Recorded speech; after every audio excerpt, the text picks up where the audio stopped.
My name is Anita Delight Dankwa. This particular evening, we are going to discuss religious liberty and the Adventist mission. Religious liberty and the Adventist mission. With me to do justice to this topic are Dr. Mrs. Solace Yawa Asafo. Mrs. Asafo is a communications director for the Southern Union Ghana Conference of the Seventh-day Adventist Church. And then via Zoom, we have Pastor Fred Ejeba. He's a communications director for the Northern Union Ghana Conference of the Seventh-day Adventist Church. Welcome, Doc. Thank you. Welcome, Pastor. Thank you, sister. You're welcome. All right, so we are going to discuss religious liberty and the Adventist mission. Doc, what is it about? When we talk about religious liberty, Adventist mission, what is it about? Okay. Religious liberty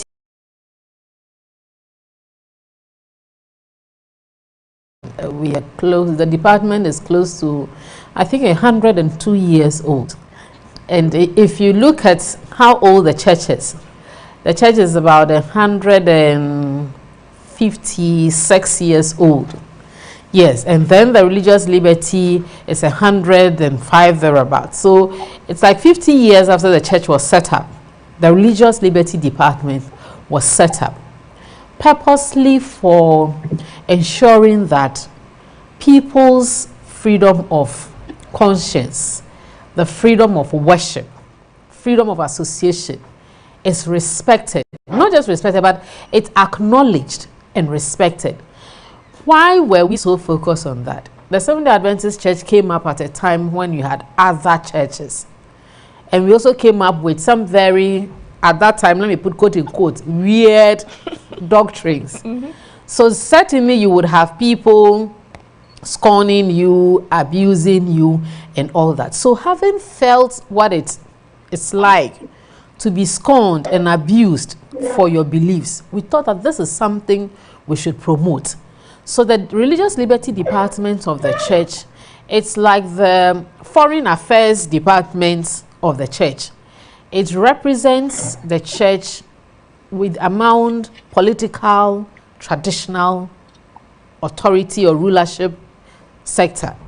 So if somebody is to be in the forefront of relating to the government, relating to the district assemblies, relating to our traditional rulers, relating to other churches, that is the religious liberty department. And we do that in order to generate goodwill for our cause. We defend the right, the department defends the rights, the religious liberty rights of members as well as non-members. Yes.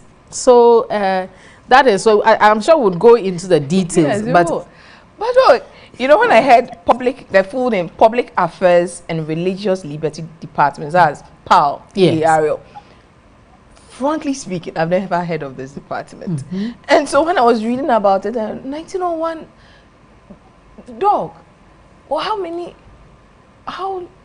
let me put it like this. Is this department effective in Ghana? Let me answer. Effective, the answer is no. No, because as we speak, there are a lot of churches who do not have public affairs and religious liberty leaders. Meanwhile, for every local church, our church manual is our basic constitution, let me say, and it's in there. So the assumption is that all departments that are in the church manual should be, you know, somebody should be appointed to fill those ones. But because of the confusion about what it stands for, there are a lot of churches who do not have religious liberty leaders. And so the work is very limited. We campaign every year during election time, please appoint religious liberty leaders. And we have consistently maintained that if you don't have a religious liberty leader, then the first elder should play that role. Because as we go into it, it is something that the person should be out there in the district, in the constituency, in the region, in the country. Yes. Pastor. Hello, sister. Pastor, let me, maybe because Dog is in the southern sector, the northern sector, is it the same? Is this department effective there, or it's the same story there? Thank you. It can never be out of what she's saying. The same story everywhere, whether north or south. We find it very difficult to have these people appointed in our local churches. Pastor, why is that? I think comes out of the fact that we have not been very much educated on what the mandate of this very department is.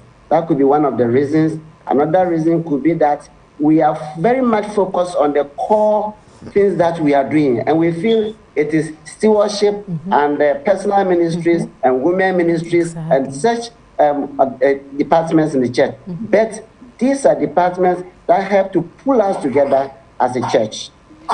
Because I'm looking at it, if we are this department is a PR department, it means that the liaison between the church and, in quotes, the world. So what then is this department? What's the department doing wrong? Obviously, there's something wrong somewhere. Yeah, and I think I agree with Pastor that sometimes, and that's why today we are discussing Pearl and mission. Because sometimes the assumption is that, oh, wait there, young phantom so we invest money in evangelism, personal ministries, and baptism.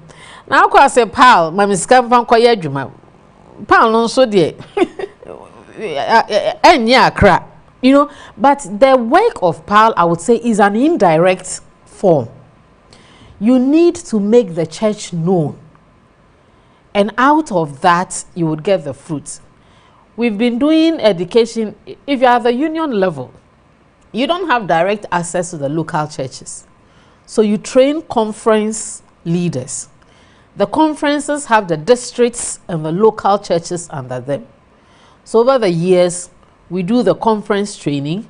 Some conferences would organize PAL trainings and invite that, oh, come, let's talk about it. But consistently, we organize workshops for all other things, apart from public affairs and religious liberty. It's like, oh, and then the tone change kakra. So that has been our attitude. And I wouldn't say it's just the Ghanaian attitude alone or the church in Ghana. If you look across the division, there is that problem. There are few success stories within the division. But in other established, you take the US, the GC, for instance, they have representation at the UN, representation in Senate, and all that. So you would see the church really out there. But even then, the same church members are bashing the leaders for being in the at the UN and in the Senate. So it's a whole mix of confusion. And that's why I think programs like this can help us one by one put out information and help dispel the misrepresentation and the confusion. Okay, so Pastor, educate us a bit about PAL.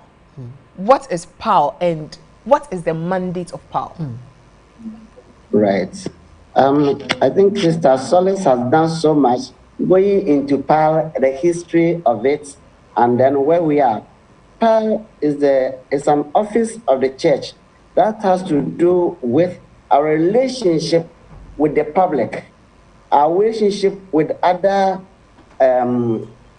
churches, our relationship with the public affairs. When we say public affairs, we are talking about Jesus Assembly, we are talking about Mananomo, we are talking about any other organization that is outside the church, and how we can relate to freedom that has to do with people in relation to worship. And so it's a very big thing, and our mandate is to ensure that both members and non-members are rich in this respect. So, Pastor, let me then ask, what are some of the specific activities that PAL is to do?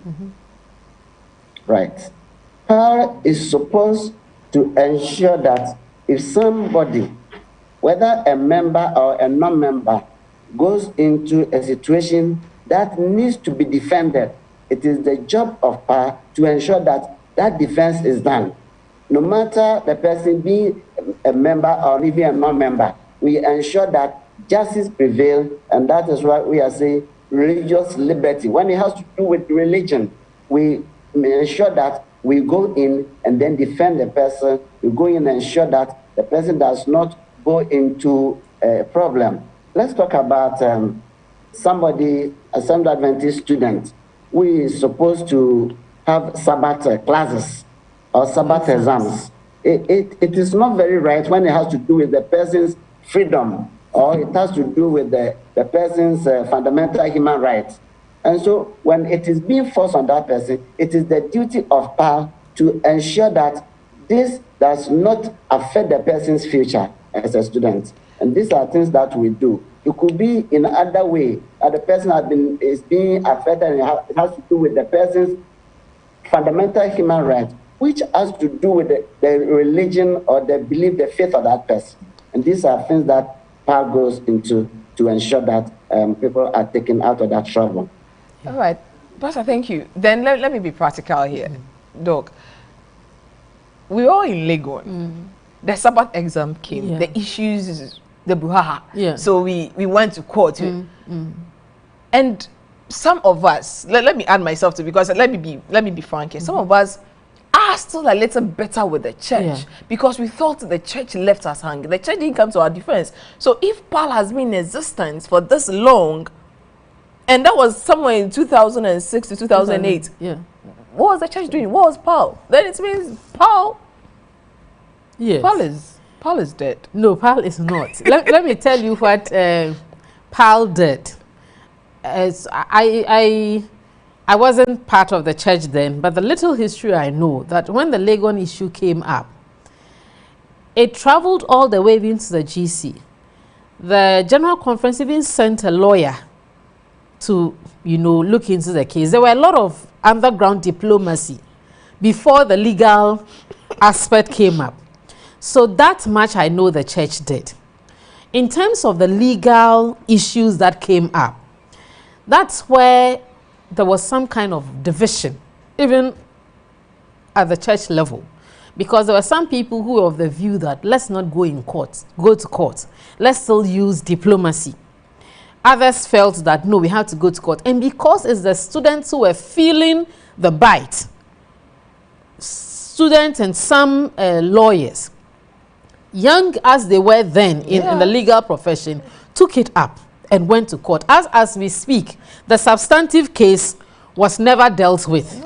So, and that was part of a certain history, and I wouldn't want to pass judgment on what was right and what was not right. But from a personal perspective, I think that with just the first defeat, we quickly took shelter, went forward again. But beyond that, that was a lesson well learned.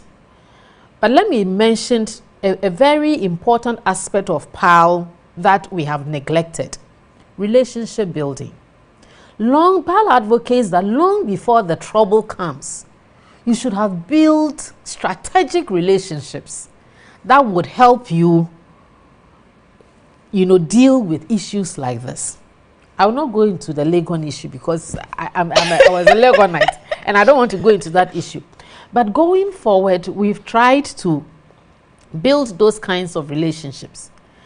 Students who are faced with Sabbath exams, it's not even the local ones. Sometimes those international exams.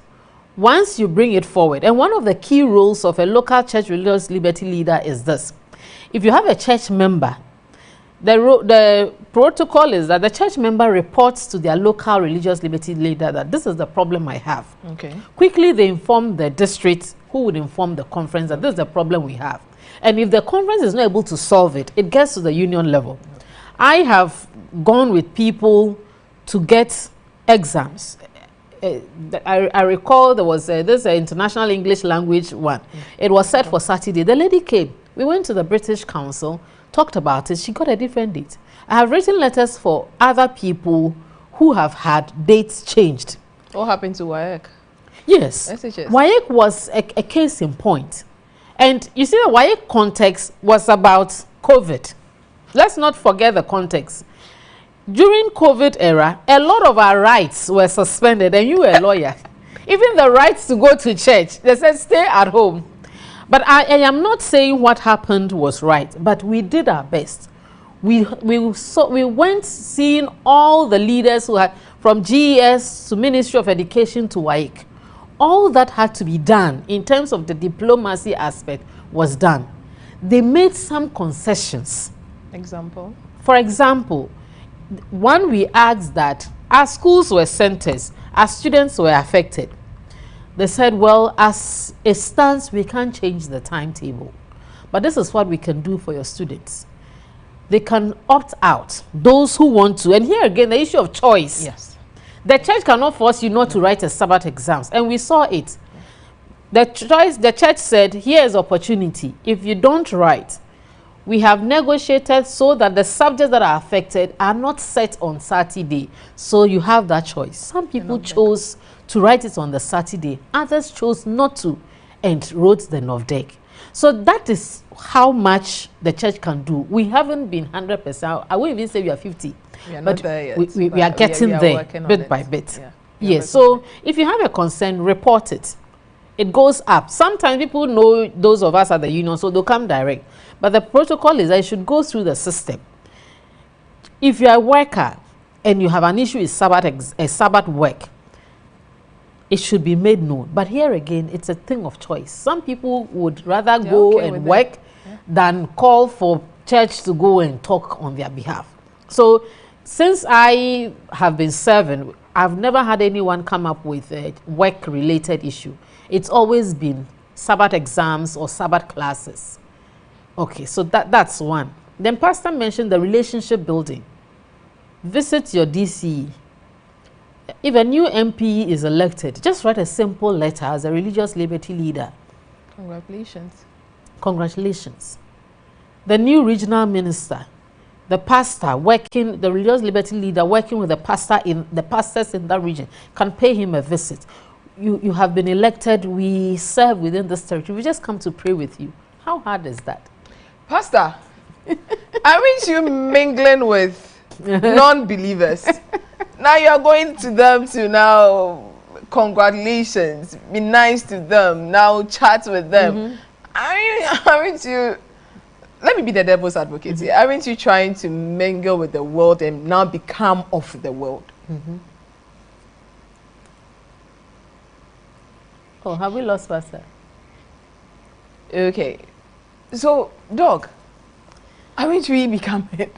We are not in the world, we are becoming of the world, and we are becoming with the world. Because we are mingling. We are mingling. How else would you affect people if you don't mingle? Pray. Pray. That's what I... Now, Anita, the question is, when Jesus said, you are the salt, what use is the salt if it's not put in the food?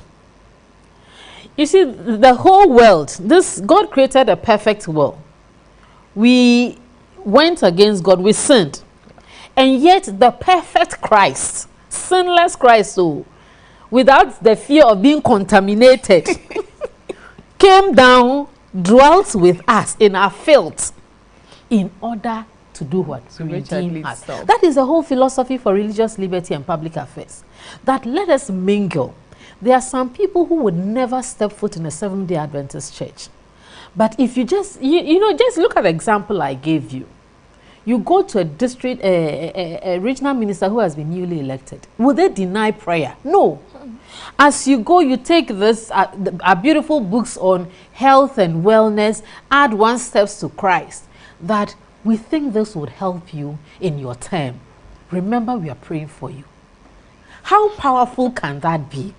Now, tomorrow, if you have a problem and you walk to that regional minister, would he say, or he would remember that when I came into office, these were the first set of people who came to me, congratulated me, prayed we shouldn't pray, me. We should now go and solicit help from people instead of God. Absolutely. So we shouldn't pray? There's a place for prayer, okay, and there's a place for action and human relationships. E.G. White makes the point that mingling is key and forming relationships is key. We always have this notion that, oh, they are the sinners and we are the saints.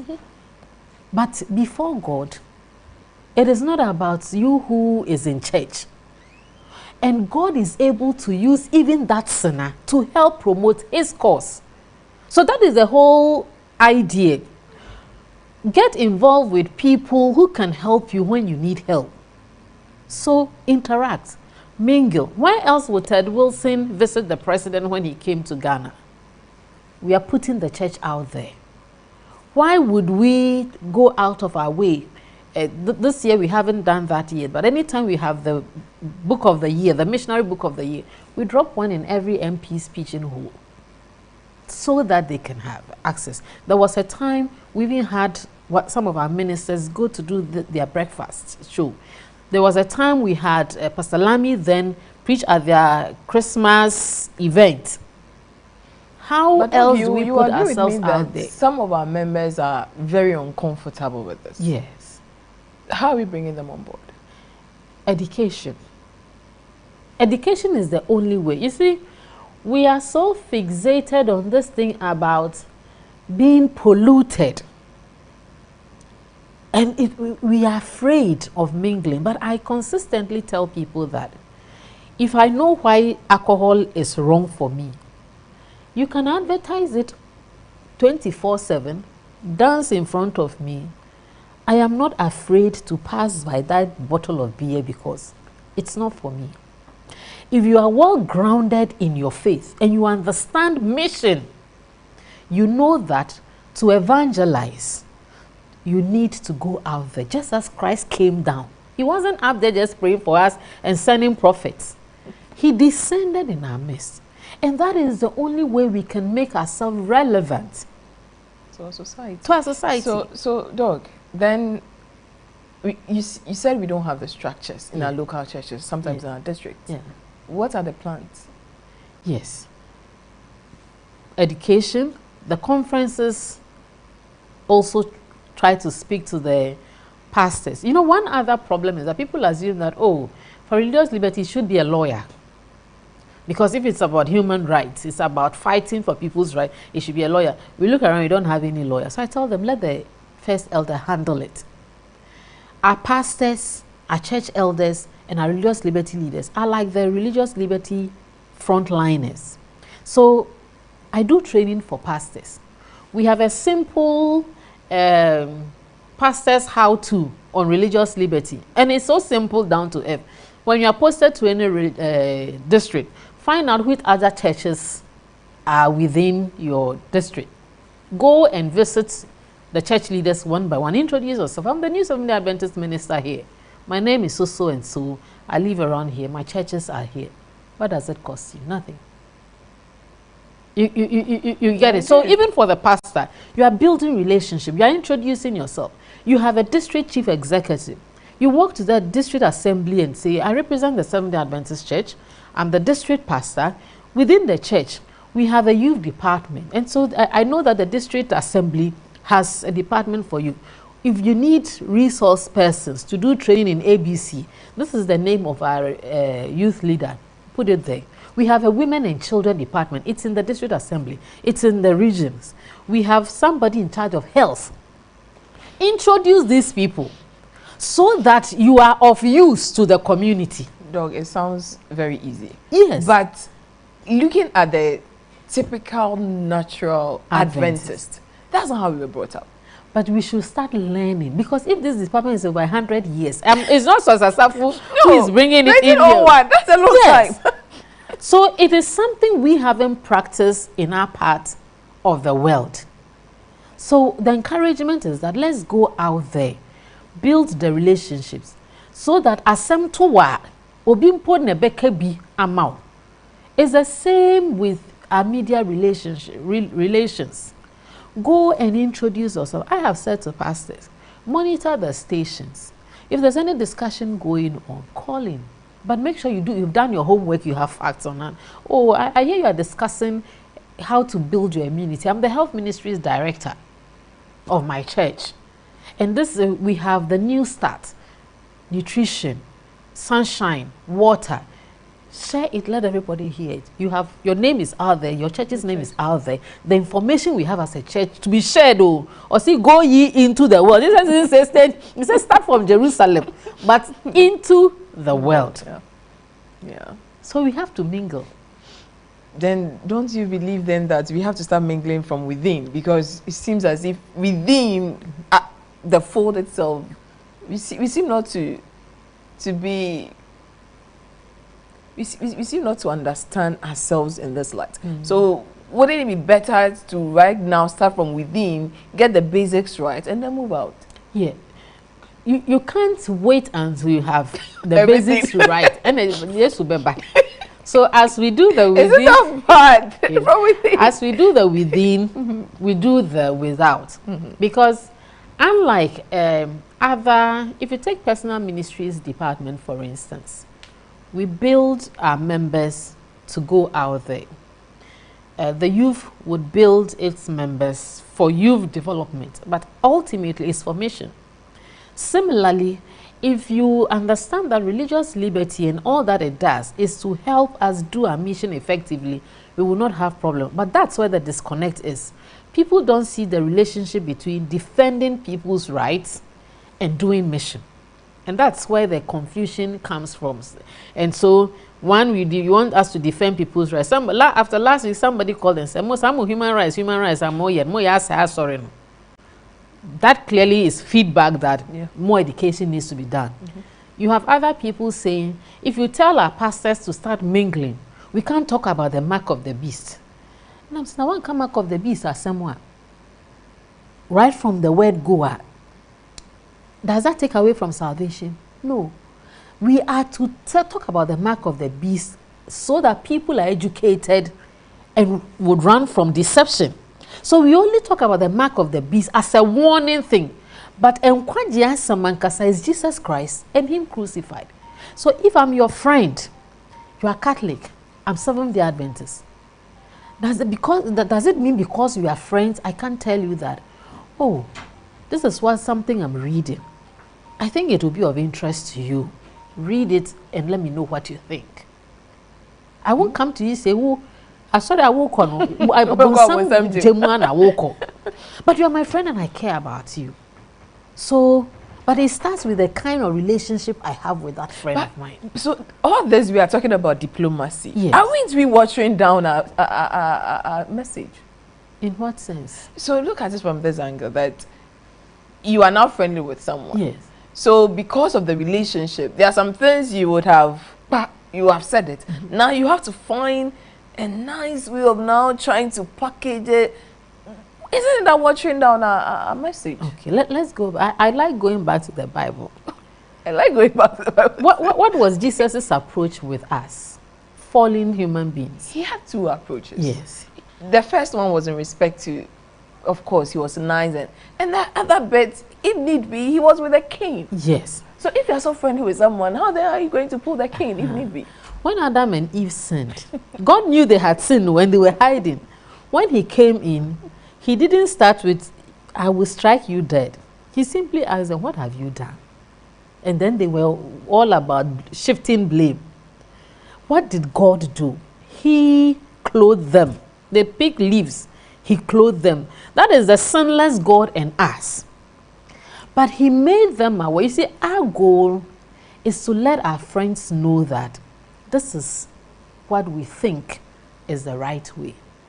Our goal is to love them by living our truth right. Osi anum biye. Mi wa mi hu sa wonum. Onum cigarette. Unum cigarette. Osi enye. Me no wa na ja ye bodwama kakra ye pe ma no kakra. Exactly. But then you turn around. But if my friend sees me living the consistent Christian life, and I start, telling them, they would not only hear my words, but they will see my lifestyle. But let me even ask, who is a true friend? If you are my friend and you can't tell me the truth, then what are you? But it is the packaging. Here. So it's not watering down. We are only asking that repackage that message. So instead of the fire and brimstone packaging, package it with love. and be consistent with Doc, it. we have the example of Christ going into the temple with a whip and beating people out. Yes. So in his 3 years of ministry, but still, how many times? Once. but still, it tells us that it will get to a point in time you need to whip people. Yes.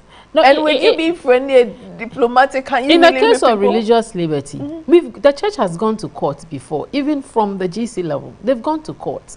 In several countries, they have gone to court. But the point is this.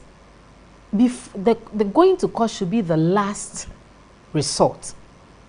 If you've built the relationships right, if you know how to relate, long before the problem comes, you would have found a way. But if nothing at all happens, as Seventh-day Adventists, being aware that of course we would face persecution for some of our stands, then it prepares us. So religious liberty does not advocate for famanyami in quotes. Obi tia wo nanso wo miao etesonseye mi hwaye no enye ka che nse wo tia me na ka che ni wie na se wo miao obetimi esum na sum no wontimi nsum na moi to help you, but at least you still have a sore foot to nurse. But don't clap that person to death. You know, so yes, there's a place for getting aggressive, but that should be the last resort. There are laws that protect us. We should know those laws and use them when the time comes. So you are protecting, the idea is to protect the rights of freedom of religion. So the atheist, the Buddhist, they have the right to believe what they believe. And that's the aspect we don't like. So then why then do we go and evangelize? Then if they are supposed to believe what they believe, then they should continue. Why would you want to go out and go and evangelize? We evangelize. The word says, go into the world and teach, then baptize. When you teach, some people would understand you. And going back to the parable, when the sower went spreading seeds, seeds was saying because some fell by the roadside, birds picked it, but the sower has done his work. Luckily, others fell on good soil. Yes, Pastor In. Others fell on good soil. So our job, keep preaching the word. But you can't force people to believe what you preach. You can't. Even God doesn't force us. So our mission, keep preaching. Use every available means, including mingling and building relationship with even the atheists. But don't say this person is beyond redemption, so I will not preach. Preach your truth, live your truth. Doc, this is going to be a fair question. Okay. We know of the gay, I know it's not fair, the LGBTQ plus. Like, it's not going to be a fair question. Okay. But we went out there and, should I bluntly say, condemned the actions and the activities, and then thereafter said that they should, the government should put in place laws to ensure that they are persecuted. So all things being equal, we threw them under the bus. Or do you? So let me put it like this. Let me be fair to you, because I don't think it's fair to you to just put this question. What's your take on it? Okay. I'm not happy Pastor Jeba is on. I was waiting for him because I answered this question. It's from his. But Anita, let me Pastor say. Jeba is back. Okay, good, Pastor. Pastor is in. Yes, Pastor. But let me quickly say before Pastor comes in. Okay. We are talking about religious liberty. Yes. Sexual orientation has nothing to do with religious liberty. So that's the first thing I want to say, that sexual orientation and the activities of that community has nothing to do with religious liberty. The issue of it being a human right is still under contention. So within the context of religious liberty, I don't want to talk about their acts. But should the church speak about it? I say yes. How should we speak about it? is the issue. Should our engagement with that subject be condemnatory? I say yes when we condemn the act. The act, Yeah. we would condemn stealing, condemn adultery, condemn fornication and all those things, and at the same time condemn what the Bible condemns, and that is sodomy. Even though we are, well, it's not a political correct term, but we derive the name for this act from Sodom and Gomorrah. So as a religious thing, we would condemn it. But how we relate to the sinner is something different. The issue of the statement that came up, Pastor Jeba would. Yeah, so Pastor, Pastor, please, can you hear me? Yeah, I can hear. Yes. So Pastor, let me, I'm going to be a little bit blunt, forgive me. Your president, our president, came out loudly and asked the government, as in the state, to put in place laws to prosecute our friends, our brothers and sisters, our gay and lesbian friends. Yes.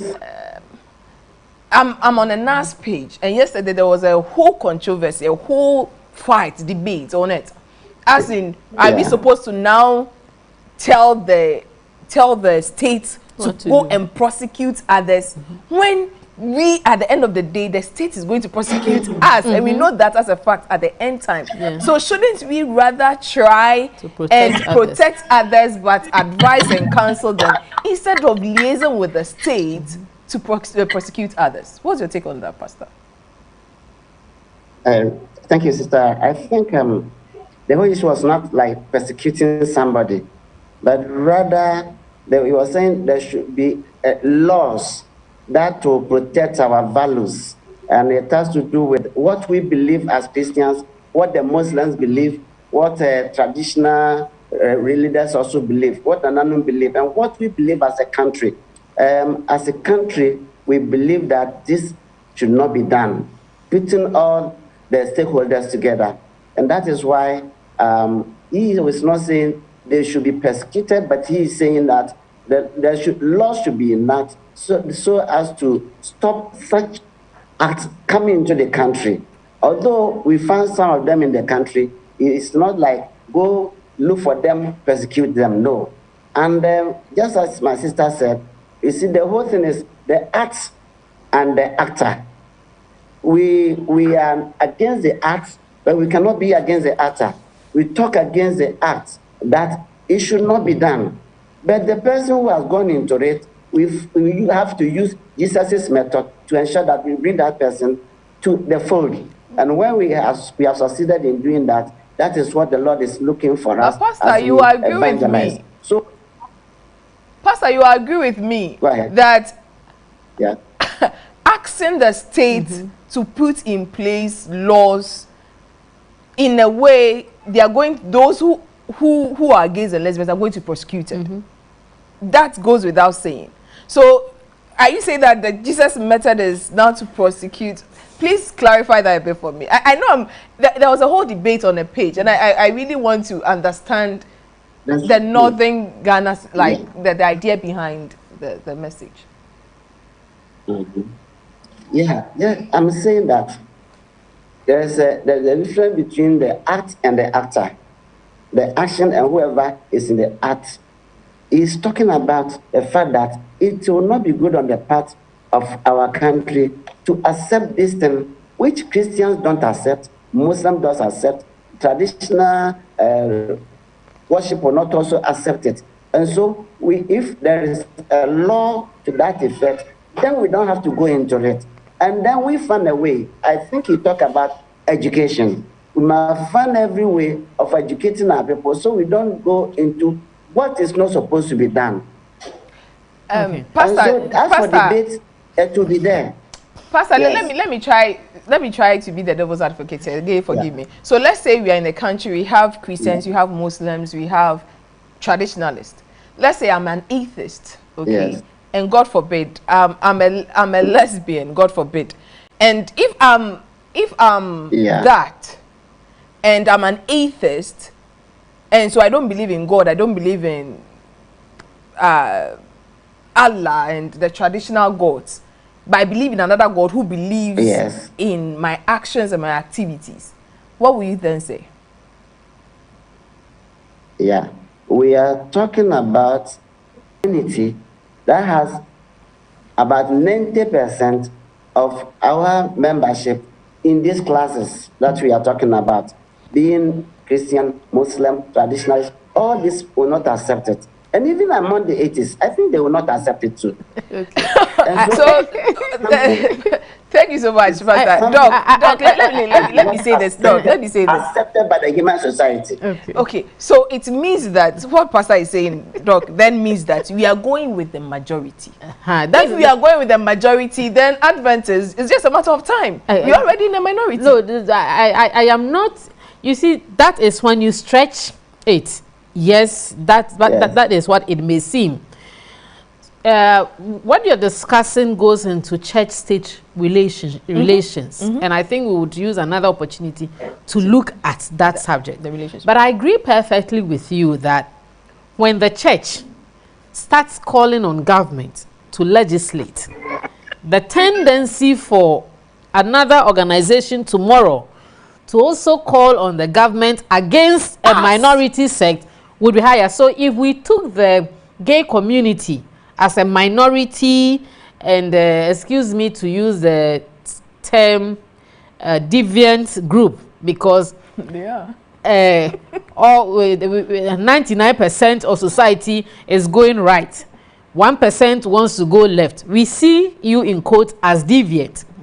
So if we are advocating that because 99% wants to go right, the 1% that wants to go left, contrary to what all the 99 things, should be legislated against, then that is laying some foundation for the persecution of other minority groups in future. But that the spirit of what the North did, I'm not sure is so. Just that if you stretch the argument, it can get to that point. And I was stretching it, you know, allow me to stretch. Yeah, so when we go into church-state relations issue, we can look at that. And that's why I started by saying that the gay issues are not religious liberty issues. They are not, but when, okay, so we'll discuss that bit another time. I know we'll do that. Pastor, what are some of the challenges we are facing in respect to religious liberty, the department itself, PAL? What are some of the challenges? You already stated some. Can you give us a few more of those, and then Doug will tell us the way forward? Right. The first challenge we have is for our members to understand what PAL stands for. If we understand what PAL stands for, it will help us to ensure that every church has a following. Every church has a representative. And if we have this representative, we'll be able to educate church members for them to understand what the department has to do for the church and for the community. And the next challenge we have is for even leadership of the church to accept the concept of PAL. If leadership accept the concept, then we'll go a long way. And one other thing is financing the departments. My sister said it. When it comes to financing personal ministries, no problem. Financing other departments, no problem. But when it comes to financing PAL, it looks like we are not bringing anything to the church. And if you are not bringing anything to the church, why do we have to waste time working on something that will not bring anything to the church? And so these are some of the challenges we are facing as a church. And then the church must also have education for the membership, so we all understand what could be done. Then Doug, that means the leadership of the church don't think PAL is that important. So why don't we scrap it and find another? Well, it's not all leadership, but even some persons in leadership think that, well, you know, in terms of tangibles. We have to work with tangibles, Doc. Yes, we have to work with tangibles. But some of the intangibles help us to get the tangibles. You get it? So, but ordinarily, Yes, kwacha dey fair dey. Anya kasa. We want to see cash. You two are saying yankwacha or hini.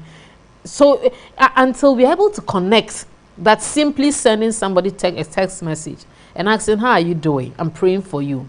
Until we're able to connect that to mission, we won't get far. We will still think that it's not important. But when we see that building those kinds of relationships are very important to our mission, ordinarily, the president may never come to your church for worship, but a book you give on a visit, if he doesn't read it, at least it will be in his library. Somebody in his family may one day read it. Let's see it as seed sowing. And yeah, seed sowing, immediate financial returns. But we are spreading the seed. So will you agree with me then that when I say that the church seems to, in our evangelism, we seem to focus on the, sorry to use the word, like downtrodden, the people who are like us, but we seem to fear to go above, to go and now liaise with those up there?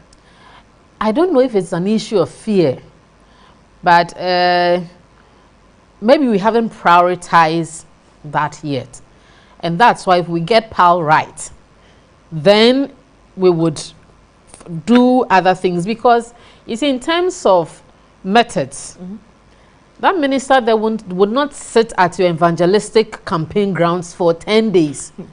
But ordinarily, the people, you term the ordinary person, has finished their day's labor. They don't have any board meeting to attend that spans till 12 midnight. So they are free to come there. So if we begin to prioritize them, then we will look at our methods. So the assumption that, oh, yeah, come will be at it, we would shed that and do strategic one-on-one and even see the PAL activities as points of evangelism. So what are some of the successes? I know you say, but it seems as if, what are some of the successes? Maybe that will help us know why if you look at the history of the church. Yes, Pastor. Pastor. What are some of the what? The successes. PAL in Ghana. I'll not go beyond Ghana. You let's just say in Ghana. I want to stay in Ghana. Okay. Yes. What are some of the, I'm not hearing that word. Successes. The success. Some of the success stories. The success stories. Okay. What has PAL done? Okay. For us to know that they are, we should continue or we should support them. Right, in Ghana. Yes, in Ghana. Just in Ghana. Hello. Yes, Pastor, please. Anita. In Ghana, Pastor. Yes. Yes. In Ghana, we may not have very much, but there have been success stories. Lagos story may be maybe one that we look at and say it never worked well. But in some of the conferences and local areas, there have been a lot of successes.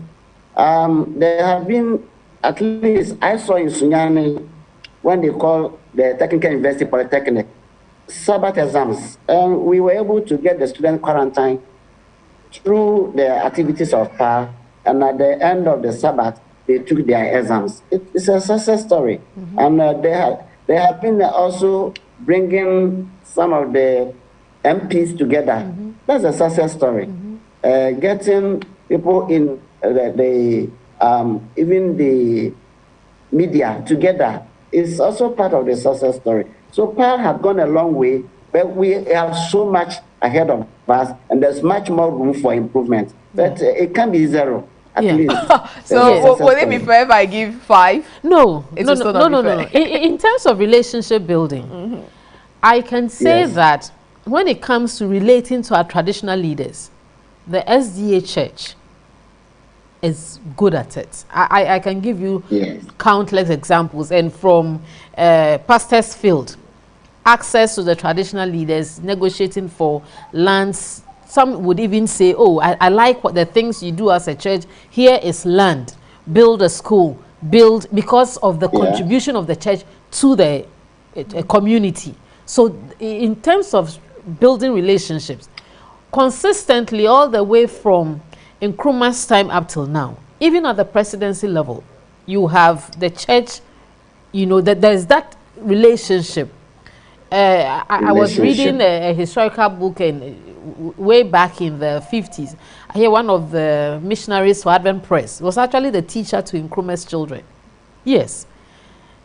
So if you look at relationship, we've had is it a champon or a free fire? So you see our leaders in pictures with all of them. So at least some kind of relationship. When Rawlings died, for instance, somebody sent me a mail that, oh, there was a time the church leaders went to see him. Can you get us the picture? I looked through the archives available. There was nothing. So there's been that kind of relationship.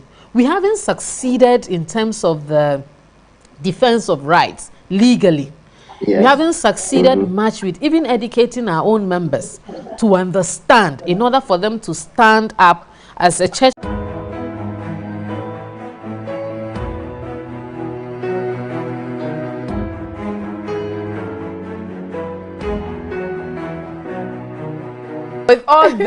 With all these good news, how are you communicating it to the church? Because until today, all these stories, I've not heard anything. Oh. How are you communicating it to us? Okay. Maybe that's another area where the communication hasn't been very effective, but we've not had a forum where we share some of the stories. But these are things that happen. At the union level, for instance, every quarter, the conferences would send you, because it was a deliberate policy that if we are having any function, we invite a statesperson, we invite a traditional ruler, we invite the MPs. So you have all this, they would give you a quarterly report of events that have been held and the leaders who were invited. It was also a deliberate policy that at all our events, non-Adventist, high-profile people who come, we give them book gifts. And we do those things. But sharing these stories with the public is what we haven't succeeded in doing. If you look at the strategic plan for the PAL department for the next 5 years, which is even from the GC level, they've advocated for having a social media platform to share some of these stories. So it's one of the things, going social with the stories, advocacy, diplomacy, and some of the legal things. So whether it's happening in Ghana or elsewhere, to have that platform to share. And of course, this platform. Thank you. Pastor, your final words. So, Anita, you see, this is the forum. As we continue with Liberty Hour, I believe we're going to educate a lot of people. People are going to get to know what we are doing at Religious Liberty, and then we are doing at PAL, and the advocacy that we are working on. This is the forum, and I believe every Adventist will now understand what we stand for, our position in some of these issues. And so I'm glad that we have this forum now. Let all Seventh-day Adventists listen to and watch this forum, and then we are going to have ourselves Pastor, now you're doing educated. PR on me. Pastor, I did PR on me. Yeah, that's good. Doc, your final Well, words. my final words are that for the Religious Liberty Department, I think I mentioned at the beginning, it's like the Foreign Affairs Department of the church. So if you're a pastor, you're a church elder, you are Religious Liberty in your local church, you are like the ambassador for the church. You represent the church wherever you are. And because we don't have a lot of PAL leaders in our local churches, I would want to ask that our church elders and our pastors take up this task of educating church members. It's there in our church manual, of reaching out. For me, that's the most important aspect. Let's reach out. Let's not be afraid that when we reach out, we'll be corrupted. No. Let's reach out, because the world is dying for the things we have, the beautiful messages that we have. And you can't share if you don't mingle. You can't share if you don't make establish relationships. So let's go out there, and with God as our strength and the Holy Spirit as our helper, we would make inroads. We may not see them in church and baptize them, but we would have still given them the message. So the ball is in your court, as the saying goes. All I will say is, we, Liberty, are at the end of every month. That's the last Sabbath of every month. We have this discussion. Join in and let's just brainstorm, because as our dog and as our pastor have said so far, it's not just about us sitting in a small corner doing nothing. It's about time we go out there and make disciples. Thank you, and until next month, adieu. Bye.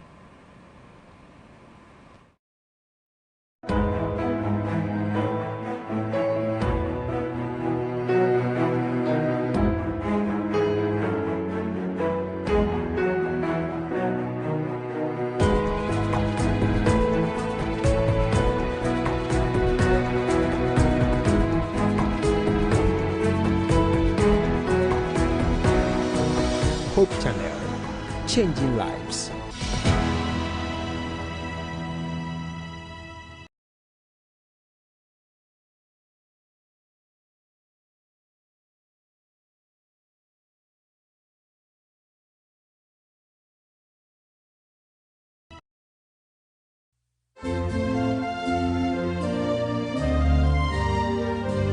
All the people of Sodom and Gomorrah and apologize to them.